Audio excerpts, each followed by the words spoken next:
तो लोग वहाँ पे ओके। सो गाइस, आपको प्रोजेक्ट कैसे एक्सप्लेन करना है, राइट? हम लोग फिर से इसको कवर करें बिकॉज हमने मल्टीपल टाइप आपको एक्सप्लेन भी किया हुआ है, राइट? तो प्रोजेक्ट कैसे एक्सप्लेन करते हैं इंटरव्यू में, ठीक है? तो सबसे पहले जब आप वहां पे जाओगे तो पूछेंगे कि आपने किस प्रोजेक्ट पे वर्क किया है। ठीक है। तो सबसे पहले क्या है कि आपको प्रोजेक्ट का नाम बताना है, राइट? कोई भी प्रोजेक्ट का नेम होगा आपका XYZ कुछ भी, राइट? उसके बाद आपका डोमेन बताना है कि हमारा किस तरह का डोमेन। तो डोमेन क्या होता है? मल्टीपल डोमेन होते हैं। जैसे कि शॉपिंग की जो भी वेबसाइट है वो आपके ई-कॉमर्स के अंदर आ जाते हैं, राइट? मैन्युफैक्चरिंग से जो रिलेटेड है वो आपके ERP में आ जाते हैं, राइट? उसके बाद आपका जो है ट्रैवलिंग से रिलेटेड है, ट्रैवल में आ जाते हैं, राइट? ट्रैवल एंड टूर से मतलब कहीं पे ट्रैवलिंग या विजिटिंग के लिए जो होता है कहीं पे, राइट? आउटसाइड जाते हैं हम टूर पे, तो उसके लिए हो जाता है। उसके बाद जैसे आता है कि आपका कुछ मैनेजमेंट से आ जाता है, राइट? जैसे कि HR मैनेजमेंट हो जाता है, जैसे कंपनी में जो होता है ना HRMS, राइट? तो वो मतलब वो हो जाता है कुछ HRMS पोर्टल हो गए, राइट? उसी तरह जैसे होता है कि आपका कुछ हॉस्पिटलिटी डोमेन हो गया, राइट? तो बहुत सारे मतलब डोमेन्स होते हैं। जिस तरह का एप्लीकेशन होता है, जिस एरिया से बिलोंग करता है, उस तरह से उसका नेम दिखता है। तो मोस्टली आपको जो है, आप न्यू हो, राइट? आपको ज्यादा आइडिया नहीं है, तो आप कोई भी प्रोजेक्ट का नेम रख लो, बट आप ट्राई करो कि आप कोई भी शॉपिंग रिलेटेड वेबसाइट को प्रीफर करो। इसमें जो भी फंक्शनलिटीज है उसमें से कुछ फंक्शनलिटीज को आप पिक करो और उसी के थ्रू जाओ, बिकॉज ये बहुत ही इजी है एक्सप्लेन करने में। और नाउ डेज आप देखो कि मोस्ट ऑफ द साइट जो है इसी से रिलेटेड होता है। सब कोई अपना प्रोडक्ट ही सेल करता है, तो एक तरह का वो ई-कॉमर्स होता है। कोई भी आप वेबसाइट ओपन करके देख लो, मोस्टली सारे सेलिंग का ही प्रोडक्ट है, राइट? तो आपको ये सबसे पहले करना है। बट जैसे देखो यहाँ पे फ्लिपकार्ट हो गया, आप इसका नाम ले लो सिस्का एलईडी, बिकॉज जो सिस्का है किसका है? आपका CNC में आई थिंक प्रोवाइड करता है उसका, राइट? अब बोल दो कि सिस्का एलईडी पे किया है, इसमें हमारे कंपनी में इस पे वर्क हुआ है, राइट? और उसके अंदर जो भी प्रोसेस होता है आप वहां से एक्सप्लेन कर लो, बिकॉज वो भी आपका शॉपिंग का ही है, राइट? तो वैसे कर लो, किसी शॉपिंग के वेबसाइट का करना है, राइट? तो आप उसका नेम चेंज कर लो, जो CNC में मिलता है नेम उसको कर लो, और बाकी जो फंक्शनलिटी है उसको वहां पे एक्सप्लेन कर लो। तो जैसे हम लोग यहाँ पे करते हैं, तो सबसे पहले क्या करते हैं कि हम बताएं कि हमारा जो है प्रोजेक्ट का नेम है कोई भी XYZ प्रोजेक्ट का नेम है। उसके बाद क्या है कि हमारा डोमेन क्या होगा? ई-कॉमर्स होगा। क्लाइंट पूछे तो क्लाइंट आप कुछ भी बता सकते हो उसको, US UK कुछ भी बोल सकते हो, राइट? और जैसे सिस्का एलईडी बोलो तो सिस्का एलईडी का देख लेना कि वो इंडिया का क्लाइंट है, राइट? तो आपको वहां पे वो चीजें बताना, ठीक है? तो आप वहां पे बता दो इंडिया का है या कहाँ का है, राइट? तो ये हो गया 3 चीजें। अब उसके बाद क्या होता है कि आपकी फंक्शनलिटी को एक्सप्लेन वहां पे करना होता है। तो आप किसी भी वेबसाइट पे जाते हो तो सबसे पहले क्या होता है? आप एक नए यूजर, फ्रेश यूजर की तरह जाते हो, तो वहां पे क्या होता है? तो आप बताते हो कि जैसे हम वेबसाइट ओपन करते हैं, राइट? तो हमारा क्या होता है, उसका जो है मोस्टली लॉगिन पेज ही दिखता है, राइट? लॉगिन पेज दिखता है, आप यहाँ पे देख सकते हो।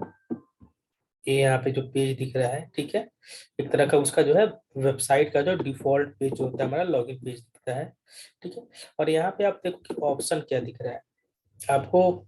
यहाँ से भी आप प्रोडक्ट को सर्च करके जैसे ही आप कार्ट में ऐड करोगे उसके बाद फिर आपको वहाँ पे लॉगिन रिक्वायर्ड होगा, राइट? तो ये वाला लॉगिन और वहाँ पे रजिस्ट्रेशन दोनों होता है वहाँ पे, कि अगर आप लॉगिन मतलब रजिस्टर्ड यूजर हो तो आप वहाँ पे डायरेक्ट लॉगिन करो, नहीं तो फिर रजिस्ट्रेशन करके फिर लॉगिन करो, राइट? और फिर अगर आप यहाँ पे डायरेक्ट जाते हो तो यहाँ पे क्या है, आप लॉगिन करो, या फिर आप आपके पास अगर कोई लॉगिन नहीं किए हुए हो, राइट, मतलब रजिस्टर्ड यूजर नहीं हो, तो आप यहाँ पे रजिस्ट्रेशन करो। तो सबसे पहला पॉइंट कि जैसे हम लॉगिन पेज पे जाते हैं तो हमारे पास 2 ऑप्शन आते हैं, लॉगिन और रजिस्ट्रेशन। साइन अप को ही रजिस्ट्रेशन बोलते हैं, राइट? न्यू कस्टमर लिख रहे हैं ना, साइन। तो अगर कोई यूजर जो है नया है तो साइन अप पे क्लिक करके रजिस्ट्रेशन करता है। अगर कोई यूजर पुराना है, मतलब एग्जिस्टिंग रजिस्टर्ड यूजर है, तो साइन इन पे करके लॉगिन पे क्लिक करके वो क्या करता है, लॉगिन करता है। तो आपको बस 2 ही बात यहाँ पे बोलना है। उसके बाद बोलो कि जैसे हम लॉगिन करते हैं, राइट, तो हम वहाँ पे साइन इन बटन पे क्लिक करते हैं, राइट, और उसके बाद क्या करते हैं, हम एप्लीकेशन में लॉगिन करते हैं। तो देखिए जैसे हम लॉगिन करते हैं तो हमारा क्या होता है, होम पेज जो होता है या डैशबोर्ड पेज जो होता है डिस्प्ले करता है। ठीक है, तो यहाँ पे आप देख सकते हो ये आपका क्या हो गया, डैशबोर्ड पेज जो है दिख रहा है। और यहाँ पे एक कंफर्मेशन आता है कि जो यूजर जिसने लॉगिन किया है ना उसका फर्स्ट नेम जो है यानी उसका नेम यहाँ पे दिखता है, राइट। तो इससे क्या होता है, एक कंफर्मेशन हो जाता है कि हमने जो लॉगिन किया है मतलब हमारा मेरा नेम दिखना चाहिए, राइट। बिकॉज रजिस्ट्रेशन के टाइम में भी मैंने अपना ही नेम दिया है, राइट। तो इसलिए यहाँ पे जो नेम दिखेगा अब हम उसी से कंफर्म कर सकते हैं, ठीक। तो एक तरह का ये चीज हो गया, आप वेरीफाई कर सकते हैं, ठीक है। उसके बाद आता है कि जैसे कि हमारे प्रोजेक्ट में है मल्टीपल मॉड्यूल्स है, मल्टीपल फीचर्स है, ठीक है।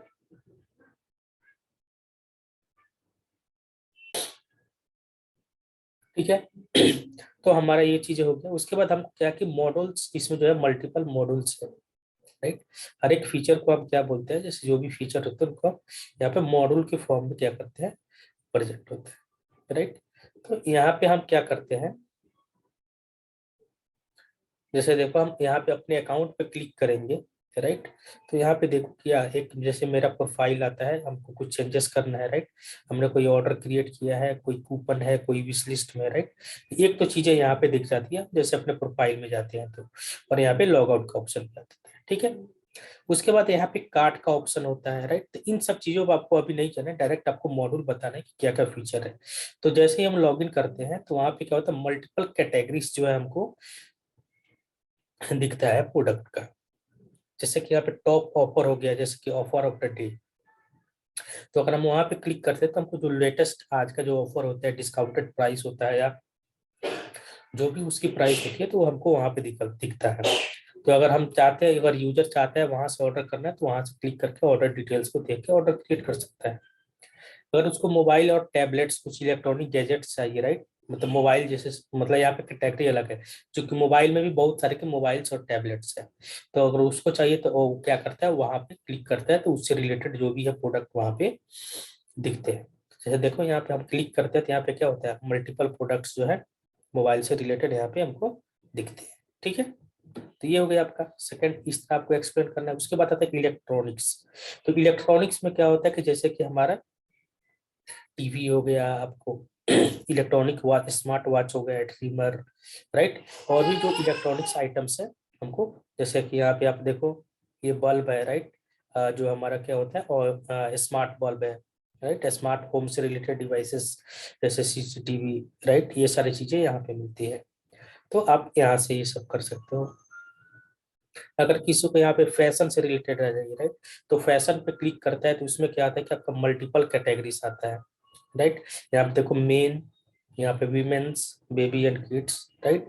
और इसमें देखो कितने आ रहा है, kids clothing, baby clothing, girls clothing, baby clothing, right. ये बहुत सारे इसमें जो footwear, right, toys, baby care, right.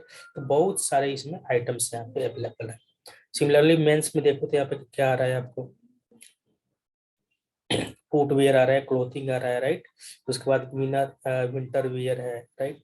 उसके बाद क्या है यहाँ पे, वॉचेस है, स्मार्ट वॉचेस है, शूज है, राइट। बहुत सारी चीजें हैं तो इस तरह से कैटेगरी आते हैं।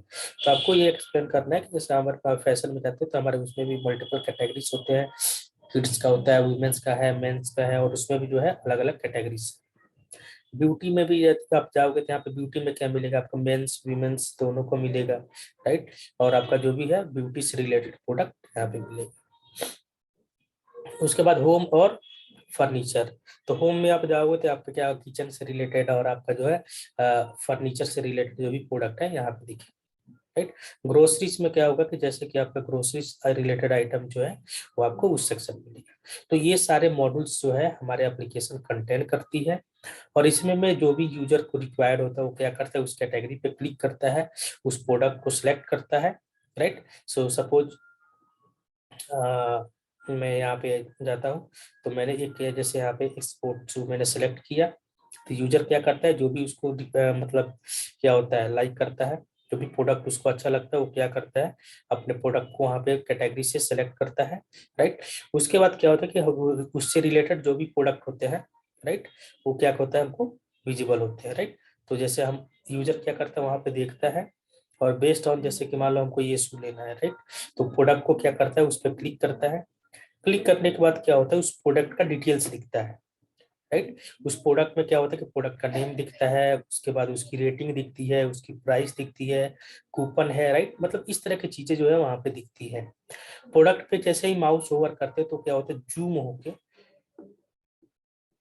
होके उसका जो है इमेजेस दिखता है, ताकि यूजर को जो है मतलब एक्चुअल में जैसे वो देखता है तो वहां पे भी मतलब उसको जूम करके देख सकता है। अगर उसके बाद फिर उसको यहाँ पे आता है जैसे कि डिलीवरी लोकेशन, मतलब आप जो है इसमें जितना चीजें एक्सप्लेन कर सको, मतलब इन डिटेल्स में उतना कर सकते हो। हाई लेवल में करना चाहते हो तो हाई लेवल में कर सकते हो, राइट। बट इसके बारे में जितना नॉलेज होगा आप उतना ही अच्छा एक्सप्लेन कर पाओगे, राइट। तो जैसे मैं यहाँ पे अपना जीप कोड एंटर करता हूँ, राइट, और यहाँ पे चेक करूंगा तो यहाँ पे इसका हमको क्या अवेलेबिलिटी पता चल जाएगी, राइट, कि यहाँ पे इस लोकेशन पर प्रोडक्ट अवेलेबल है कि नहीं, राइट, ये दिख रहा है प्रोडक्ट अवेलेबल है, ठीक है। तो जैसे हम इसको क्या कर सकते हैं, ऐड टू कार्ट कर सकते हैं। यहाँ पे हमको साइज सेलेक्ट किया रहा है, राइट, तो जैसे मैं यहाँ पे 7 नंबर सेलेक्ट कर रहा हूँ, ठीक है। उसके बाद जैसे मैं ऐड टू कार्ट करता हूँ, कैसे ही ऐड टू कार्ट करते हैं तो हमारा प्रोडक्ट क्या होता है, कार्ट में ऐड हो जाता है, राइट। यहाँ पे आ रहा है फ्लिपकार्ट वन, ठीक है। इसका मतलब कि हमारा प्रोडक्ट जो है यहाँ पे कार्ट पे ऐड हो गया। और उसके बाद जो है हमको राइट हैंड साइड पे प्राइस और उसका डिटेल्स दिखता है कि हमारा कितना प्राइस है उसका, राइट, डिस्काउंट कितना हो रहा है, कूपन कितना अप्लाई हुआ है, डिलीवरी चार्जेस फ्री है, राइट। उसके बाद हम क्या करते हैं, यहाँ पे प्लेस ऑर्डर बटन आता है, हम उस पर क्या करते हैं, क्लिक करते हैं, और ऊपर में देखो हमको डिलीवरी एड्रेस चेंज करने का भी आता है। जैसे ही हम क्लिक करते हैं तो हमारा क्या होता है, नेक्स्ट स्टेप डिलीवरी एड्रेस से रिलेटेड होता है, ठीक है।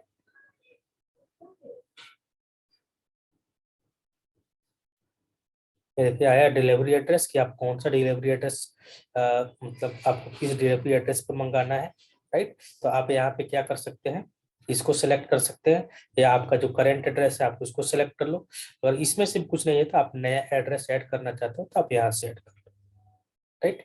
उसके बाद हम क्या करते हैं, डिलीवर हियर पे क्लिक करते हैं, मतलब आपको जो भी ऑर्डर पे क्लिक करना है। उसके बाद आता है आपका ऑर्डर समरी। ऑर्डर समरी पे हम क्या करते हैं, जाते हैं जैसे, तो हमको क्या होता है, ऑर्डर का डिटेल्स दिखाता है कि आपका जो भी है डिलीवरी कब से कब होगा, राइट। ये तो प्रोडक्ट का डिटेल्स तो हम ऑलरेडी पहले से अवेलेबल है, बट यहाँ पे डिलीवरी से रिलेटेड दिखाएगा कि डिलीवरी कब होगा, delivery by 11 PM tomorrow, right. और इसमें जो है टाइम भी दिखा देते हैं, कितने घंटे, 2 घंटे, 4 घंटे, ठीक है। अगर हम ओके है, यहाँ पे आपको जीएसटी इनवॉइस चाहिए तो आप यहाँ पे क्लिक कर दो, राइट। तो यहाँ से वो जीएसटी नंबर जो इनवॉइस जो है आपको मिल जाएगा। और यहाँ पे आप जो है आपका ईमेल एड्रेस भी है, कंटिन्यूअस कंफर्मेशन के लिए आपको जो है ऑर्डर कंफर्म हो गया, यहाँ पे मेल आएगा कि आपका ऑर्डर कंफर्म हो गया, वहां से ट्रैक कर सकते हो उसको, ट्रैक कर। फिर हम क्या करते हैं, यहाँ पे कंटिन्यू पे क्लिक करते हैं, ठीक है। जैसे ही कंटिन्यू पे क्लिक करेंगे तो हमारा कहाँ पे जाएगा, पेमेंट पेज पे जाएगा। पेमेंट पेज पे जाए कि आपके पास मल्टीपल ऑप्शन होते हैं, जैसे आजकल फ्लिपकार्ट जो है पे लेटर है, राइट, मतलब कि आप पहले परचेज कीजिए, पेमेंट बाद में कर सकते हो।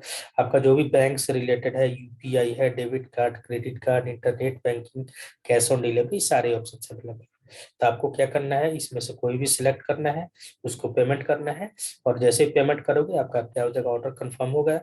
और उसके बाद आपको क्या हो जाएगा, एक सक्सेस मैसेज आ जाएगा कि आपका जो है ऑर्डर कंफर्म हो गया, और आपको एक ट्रैकिंग नंबर मिलेगा, ठीक है। और उसके थ्रू आप क्या कर सकते हो, प्रोडक्ट को ट्रैक कर सकते हैं, और कंफर्मेशन पेज पे आपको मिल जाएगा कि आपका ऑर्डर कब तक डिलीवर हो, राइट। तो उसके बाद जैसे ही यूजर को आपका क्या कि प्रोडक्ट डिलीवर हो जाएगा, फिर उसके बाद जो है सक्सेस मैसेज आता है कि your product has been deliver successfully. और आपके इस कार्ट समरी में जो है आपका ऑर्डर हिस्ट्री में क्या होता है, वो प्रोडक्ट का जो डिटेल्स होता है प्लेस्ड लिख देता है, राइट। और वहाँ पे स्टेटस चेंज होता है, राइट। तो इस तरह से हम क्या कर सकते हैं, प्रोडक्ट जो है प्रोजेक्ट को एक्सप्लेन कर सकते हैं, ठीक है। तो ये तो हमने जैसे एक्टिविटी किया, क्या मैनुअली की। तो उसी तरह अगर आप ऑटोमेशन में करते हो तो उसी तरह आप क्या करते हो, सबसे पहले लॉगिन करते हो। लॉगिन करने के बाद अगर आप लॉगिन नहीं है, न्यू यूजर है, तब रजिस्ट्रेशन करते हो। फिर उसके बाद लॉगिन करते हो। लॉगिन करने के बाद आप क्या करते हो, उसके किसी भी कैटेगरी को सिलेक्ट करते हो, उसमें से जो आपको प्रोडक्ट चाहिए आप उस प्रोडक्ट को सिलेक्ट करते हो, राइट। सिमिलरली जैसे हमने मैनुअल स्टेप्स किया उसी तरह उसका ऑटोमेशन भी करते हैं, राइट। तो इस तरह से आप क्या कर सकते हो, उसका प्रोजेक्ट को एक्सप्लेन कर सकते हैं।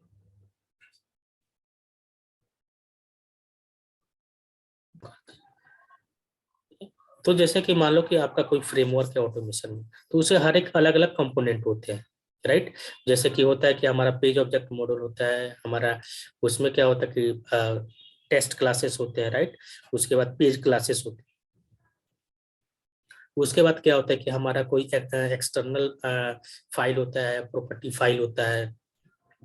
तो जैसे हम फ्रेमवर्क को रन करते हैं तो क्या होता है कि मान लो कि हमारा वो डेटा कहाँ से लेता है, प्रॉपर्टी फाइल से लिया या एक्सेल सीट से लिया, ठीक है।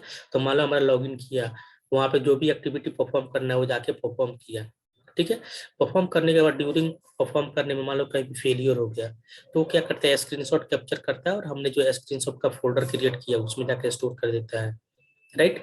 और फिर उसके बाद क्या होता है कि हमारा लॉग जनरेट होता है तो लॉग फोल्डर में चला जाता है। और प्रोजेक्ट कंप्लीट हो जाता है उसके बाद, तो मान लो कितने टेस्ट केस पास हुए, फेल हुए, उसका रिपोर्ट क्या है, तो हमारा एक्सटेंट रिपोर्ट का जो फोल्डर है उसमें जाकर स्टोर हो जाता है। बिकॉज हमने सबके लिए क्या किया, सेपरेट सेपरेट मेथड बना रखा है पहले से, राइट। तो उसमें जाकर क्या होता है, वहां पे स्टोर हो जाता है। और उसी के करस्पॉन्डिंग हम क्या करते हैं, अपना रिजल्ट देखते हैं और उसके अकॉर्डिंग वर्क करते हैं। तो आपको इसमें क्या करना है कि हर एक इंडिविजुअल फीचर के बारे में आपको अलग से पढ़ लो कि हर एक फीचर क्या क्या वर्क होता है। बिकॉज आपको इंटरव्यू में पूछेंगे कि एक्सटेंट रिपोर्ट क्या होता है, स्क्रीनशॉट कैसे कैप्चर करते हैं, प्रॉपर्टी फाइल से डेटा कैसे रीड करते हैं, एक्सेल शीट से डेटा कैसे रीड करते हैं, राइट। और ये सब तो इंडिविजुअल चीजें हैं, और इसी सब चीजों को क्या है, फ्रेमवर्क एक साथ कंसोलिडेट कर देते हैं, राइट। तो वही आपका फ्रेमवर्क हो गया। तो इस तरह से चीजें को क्या है, आपको इंडिविजुअली नॉलेज होना चाहिए, और फिर उसको एक साथ जब हम फ्रेमवर्क में इम्प्लीमेंट करते हैं तो वहां पे ये कैसे वर्क करता है। तो आपको कोई ऐसे नहीं पूछेगा कि हमको पूरा कंप्लीट फ्रेमवर्क यहाँ पे बना के डेवलप करके दो, राइट। वैसे तो कोई नहीं करता है। आपसे कंसेप्ट पूछता है कि आपके फ्रेमवर्क का स्ट्रक्चर क्या है, आपके फ्रेमवर्क में जो है स्क्रीनशॉट कैप्चर करते हो तो कहाँ स्टोर होता है, आप उसका मेथड कहाँ पे लिखते हो, राइट। तो इस तरह से चीजें वहां पे पूछा जाता है, ठीक है। तो आपको इस तरह से चीजों को वहां पे एक्सप्लेन करना है। डेली रूटीन में क्या होता है कि जैसे हम ऑफिस जाते हैं तो सबसे पहले क्या करते हैं, अपना ईमेल चेक करते हैं, नोटिफिकेशन, ठीक है। उसमें देखते हैं कि कल हमने जो भी काम किया था उस पर कोई एक्सक्लेशन तो आया नहीं है, या फिर उसमें कोई इश्यू तो नहीं आया है, राइट। तो पहले ये हम चीजें कंफर्म करते हैं। अगर उसमें मान लो कल हमने कुछ काम किया, उससे रिलेटेड कोई इश्यू आया है, तो पहले हम उसको देखते हैं, राइट। और फिर उसके बाद क्या होता है कि हमारा जो है डेली स्टैंड अप कॉल होता है मॉर्निंग में, जहाँ पे जो होता है हम बताते हैं कि हमने कल क्या काम किया था, आज क्या काम करेंगे, राइट। और फिर उससे रिलेटेड अगर कोई एस्केलेशन आया हुआ है, राइट, कोई आपने कल वर्क किया था उससे रिलेटेड कोई इश्यू आया हुआ है, तो उसको भी बताते हैं कि पहले हम इसको देखेंगे, उसके बाद जो है नया टास्क पिक करेंगे, ठीक है। ये होता है। फिर उसके बाद हम अपना क्या करते हैं, डेली अपना जो भी एक्टिविटी करना है, काम करना है, हम उस पर स्टार्ट करते हैं, ठीक है। फिर इवनिंग में क्या होता है कि हमारा एक स्टैंड अप मीटिंग होता है, जहाँ पे बताते हैं कि हमने आज कितना काम कंप्लीट किया है, राइट। और जो पेंडिंग काम है तो उसको हम कल करेंगे, या अगर कुछ पेंडिंग नहीं है तो कल हम क्या करेंगे, नया टास्क पिक करेंगे। तो ये हमारा होता है डेली एक्टिविटी।